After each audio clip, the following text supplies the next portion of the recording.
సందర్భంలో ప్రజల్లో కాంగ్రెస్ పార్టీ మీద ఉన్నటువంటి ప్రేమతోటి ఈరోజు టిఆర్ఎస్ లోంచి గాని బీజేపీ లోంచి గాని పెద్ద ఎత్తున నాయకులు వచ్చి కాంగ్రెస్ పార్టీలో చేరుతున్న సందర్భంలో మరొక పక్క కేసీఆర్ కి ఒక పక్క కేటీఆర్ కి అటు అధికారం పోయింది అనేటువంటి ఫ్రస్ట్రేషన్ లో ఒక పక్క ఉంటే ఈరోజు బీఆర్ఎస్ పార్టీ పూర్తిగా ఖాళీ అయిపోతున్నటువంటి ఫ్రస్ట్రేషన్ ఇంకొక పక్క ఉంది. మరి చాలా రోజుల తర్వాత అంటే నాకు కేటీఆర్ నోటీస్ ఇచ్చిన విషయం కూడా మీకు తెలుసు. నేను ఏమీ మాట్లాడలేదు ఆయన గురించి.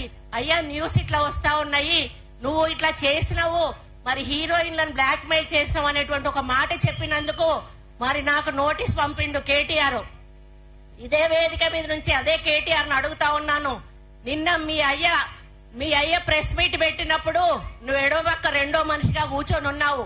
నీ అయ్య ఎటువంటి మాటలు మాట్లాడిండో ఒక్కసారి నువ్వు నీ చెవులతో విన్నావా అని అడుగుతా ఉన్నా. కుక్కల కొడుకులారా అని తిడితే ఎవరు తిడతా ఉన్నావు కేసీఆర్ అని చెప్పి నేను అడుగుతా ఉన్నాను. తెలంగాణ మహిళలను తిడుతున్నావా?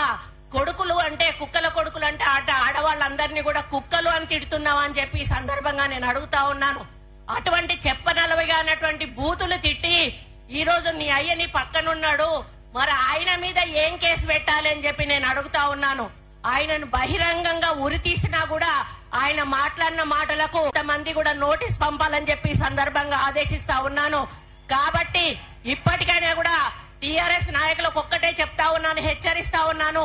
మీరు తిడితే పడడానికి మేము ఇక్కడ లేము. మేము ప్రజల విశ్వాసంతో అధికారంలోకి వచ్చి ఇక్కడ కూర్చున్నాము. మీరు అధికారంలో అనుభవించి పైసలు దండుకొని ఈరోజు ప్రజల నమ్మకం పొడగొట్టుకొని ఈరోజు ప్రతిపక్షంలో కూర్చున్నారు. మేము అధికారంలో కూర్చుని ప్రజా సంక్షేమం కోసం పనిచేస్తా ఉన్నాము. మమ్మల్ని ఇక మీద ఒక్క మాట మాట్లాడినా కూడా మర్యాదగా ఉండదు అని చెప్పి ఆ చవటలకు, ఆ దద్దమ్మలకు, ఆ టిఆర్ఎస్ నాయకులు అందరూ కూడా చేతగాని వాళ్ళందరినీ కూడా హెచ్చరిస్తూ అందరూ నోరు దగ్గర పెట్టుకోండి, లేకపోతే భవిష్యత్తులో ప్రజలు మీకు తప్పకుండా గుణపాఠం ఇప్పటికే చెప్పారు. రేపు ఎంపీ ఎన్నికల్లో కూడా గుణపాఠం చెప్పబోతున్నారనే విషయాన్ని ఈ సందర్భంగా విజ్ఞప్తి చేస్తూ మనమందరం కూడా కాంగ్రెస్ పార్టీ గెలుపు కోసం కృషి చేసి 15 ఎంపీ స్థానాలను గెలిపించి సోనియా గాంధీ గారికి, రాహుల్ గాంధీ గారికి, ప్రియాంక గాంధీ గారికి బహుమతిగా ఇవ్వాలని కోరుకుంటూ మీ అందరికీ నమస్కారం తెలియజేస్తూ సెలవు తీసుకుంటా ఉన్నాను. జై కాంగ్రెస్.